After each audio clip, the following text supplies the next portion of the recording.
So our writer from our last episode seemed to have more stories about him and Loverboyxxx. And after reading them, they are something else. So I'd figured I'd make it more of a series and start uploading this and make an entire little saga of our beloved DM and Loverboyxxx. This story has to do with two players, one that was addicted to his character's rippling biceps, and another that was trying hard to be an anime cat girl.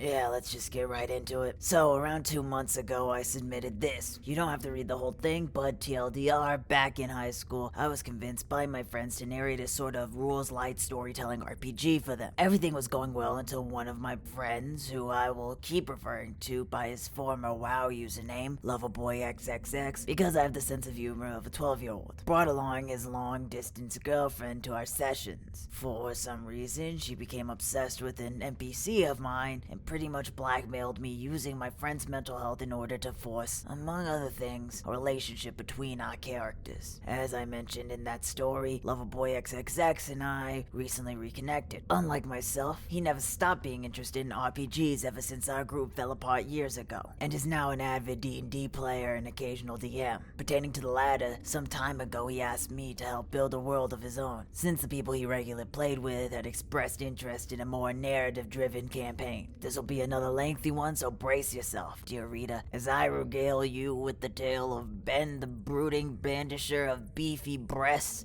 and his accomplice, Cody the catgirl connoisseur. Potential not safe for work content ahead, you've been warned. It all began one gloomy Sunday evening. My dear friend Loverboyxxx invited me to a Discord call with his wayward band of eager adventurers. Since, let's face it, I'll be doing most of the world building, I wanted to gather everyone's input as to what kind of story they were looking to experience. I already had a few settings in mind, but I figured that it might be a good idea to gauge the group's interest beforehand. I like to think that I have a knack for world building, hence why Loverboy wanted to include me, but it tends to take me longer than most people to actually write all my ideas down, partially due to English being my second language, and also other factors outside of my control that I don't feel like specifying. The point being, I don't want to spend time developing a world nobody wants. 4 of our 5 players were actually incredibly nice to me, and I quickly understood why Loverboy liked playing with these people. That is, with the exception of one, the aforementioned Ben.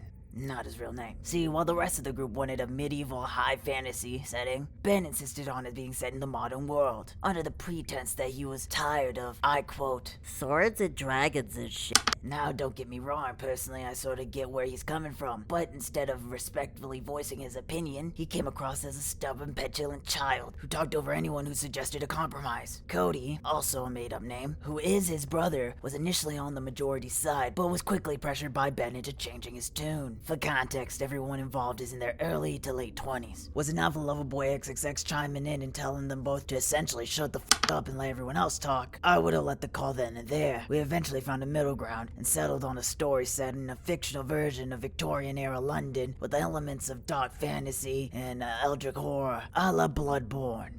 The group played a special unit of half-monster hybrids who were artificially created for the sole purpose of hunting down other monsters. For example, the Defanged were humans voluntarily afflicted with a heavily refined version of vampirism that granted them most of the benefits of being a full-blooded vampire, but makes it so they only crave the blood of other afflicted creatures, ensuring that once their purpose is fulfilled, they essentially starve to death. I took everyone's suggestions and conceptualized several other races and factions that all follow similar philosophies. Then spent the following weeks compiling the world's lore while also keeping it loose enough so that Loverboyxxx could easily fill the blanks with his own ideas, and then presented it to the group the following weekend. Almost everyone, including Ben, seemed pretty happy with the result. All that was left now was for Loverboyxxx to integrate the actual game mechanics into the setting.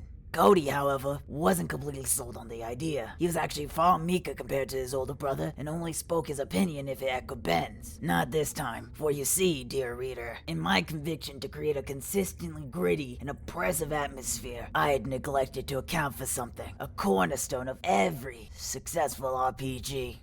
But what about the cat girls? So yeah, to reiterate, Cody really, and I mean really, wanted to play as a cat girl. Not sure why he didn't say anything during the initial call, but regardless, now he was dead set on it. He hinted that he wouldn't participate if he couldn't be one. My friend was about to shoot the idea down and let Cody walk, and in hindsight, I probably should have let him. But being the diplomatic doormat that I am, I said that we could probably conceive something close to the ideal character that also fit the setting. After all, we already had werewolves whose entire shtick was morphing only certain parts of their anatomy to get an edge in battle without going completely feral. It wasn't that far a stretch, right? Behold, the mother of all ass pulls, the Nekomata, a supernatural species loosely inspired by our world's yokai equivalent, entities and spirits in Japanese folklore. Unlike lycanthropes, the Nekomata started as just normal cats that would change into half-human hybrids through some sort of Eastern occult magic. In addition to aesthetic traits such as the obligatory cat ears and tail, they possess the weapons, sense, and agility of cats with little to no drawbacks. However, if they had to stray even slightly from the edicts of their highly spiritual sect, they'd revert back to regular animals. The concept wasn't great, but it was good enough. So far, you can probably tell we're going for a sort of Suicide Squad vibe. Ideally, it would have been up to the players to decide whether they wanted to blindly follow orders or to work together in order to find some sort of loophole in the design and turn on the handlers. All of this was, of course, discussed with the group, and they absolutely loved the idea. Even Cody was inspired now that he could be his true weeby self. I've got no room to judge, considering that I was the one who made it possible. From here on out, my involvement in the campaign was negligible, so most of what I'm about to tell you is from my friend's perspective as the DM. I have no reason to doubt him, but I figured that I should mention that for the sake of transparency. The party was gathered at an abandoned inn outside of town. They were briefed by the handler regarding their upcoming mission. They were to hunt down a group of cultists sulking around in the sewers and stop them from summoning some sort of Lovecraftian creature with mind-altering abilities. They were given one in-game day to choose their equipment and prepare, aka establish the class and roleplay amongst themselves. Loverboyxxx apparently wanted all the introductions out of the way before the plot properly kicked in. Ben was playing the defanged male duelist named Maximilian, with a tragic backstory, whom he described as tall, muscular, fair, handsome, and, crucially, wearing a leather harness that emphasized his broad, bare chest. Already an odd thing to put so much emphasis on, but rest assured, it gets weirder. You know how some authors go into excessive lengths to describe a female character's chest, to the point where her breasts are pretty much an extension of her personality, and the focal point of every scene she's in? Yeah, that. Only applied to a male character. While the rest of the group became acquainted, Maximilian stuck to the shadows, communicating only through grumbles and occasional pectoral flex. My favorite quote has to be, "The chest of Maximilian shines in a tempting way while he's waiting to be approached."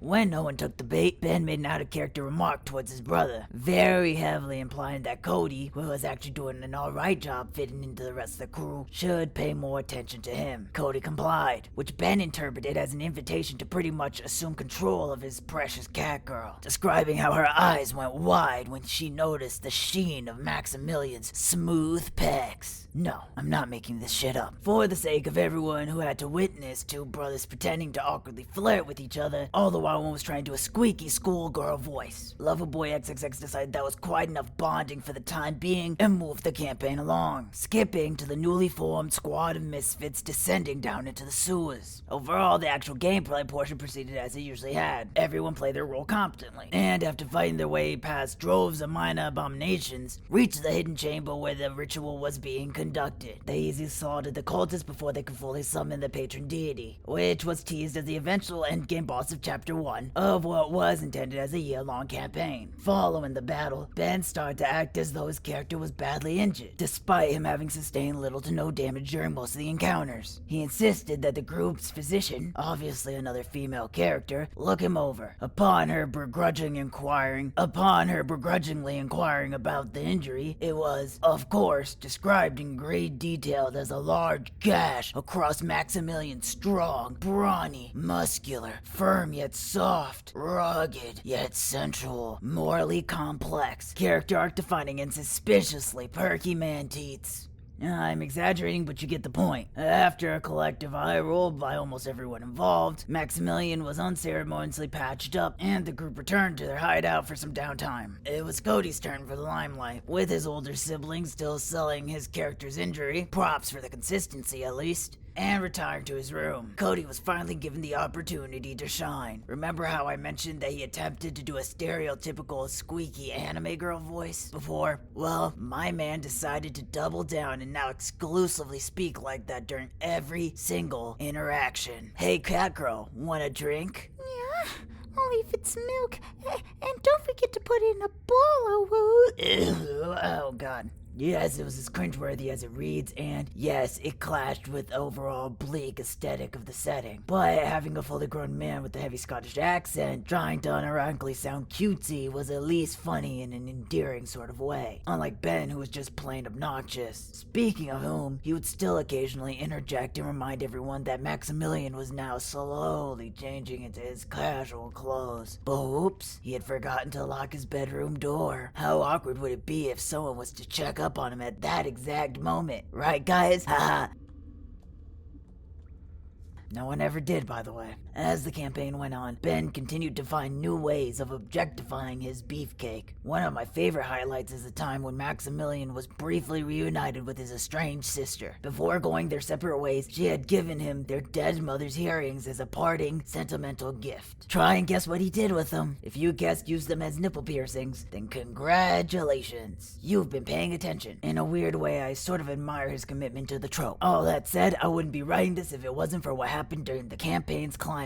Pun intended. Let's set the scene. In spite of the party's best effort, the previously mentioned eldritch entity was finally summoned and unleashed upon the populace. Madness and bloodshed filled the streets. Our band of unlikely heroes had barricaded themselves at the abandoned inn, savoring their last moments of peace before having to confront the horrors that awaited beyond those walls. Everyone was gathered at the bar for one final shot of liquid courage. Suddenly, almost as if prompted to do so, our resident cat girl excused herself and scurried off to the back. She was gone for quite a while, and the rest of the party were already at the door, prepared for a grueling gauntlet of increasingly challenging encounters. When asked what his character was doing, Cody refused to outright state. Again, almost as if someone was telling him not to. Then Maximilian undertook the initiative to go check on her, which was uncharacteristic in and of itself. It turned out that she had ran off to pleasure herself one final time, and was now caught in the act by our moody duelist conveniently walking in on her. Upon being discovered, which was painfully staged, Cody went on to describe in great detail the exact pose he had her in, along with the object she was using as an improvised sex toy. The stock of a flintlock, if you were curious, and no, I don't know why. Needless to say, everyone present was speechless. I mean, how do you prepare for something like that? The pair interpreted the stunned silence as encouragement, but just as Ben was presumably about to join in on the fun, Loverboyxxx promptly interrupted their scene. He announced that they'd be taking a break for an hour or two, during which he dragged both brothers into a private call and told them to keep stuff like that out of his game.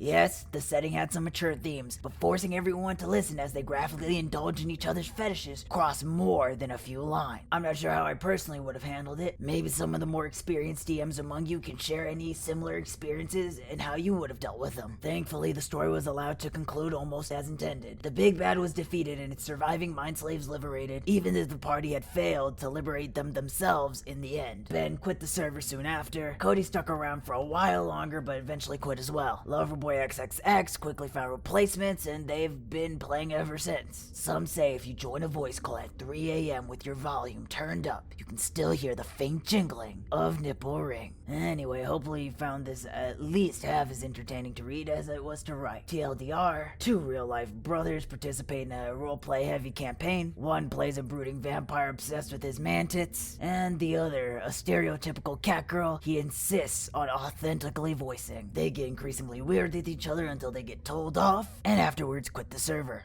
So I'm gonna be honest, reading this, it sounds like Ben forced a lot of this stuff onto Corey. You're never 100% sure if that is the actual situation, since he did want to play a cat girl and was very adamant about it. It just felt like he was being pushed to do that last scene, is probably why it took him longer to leave, in which he was probably also influenced by Ben. But, either or, it was cringe as hell from both of the players. That was the end of this chapter in the Loverboyxxx saga. Hopefully see you guys next time. This has been the Lore Keeper of the Lore Cave. Have a great day.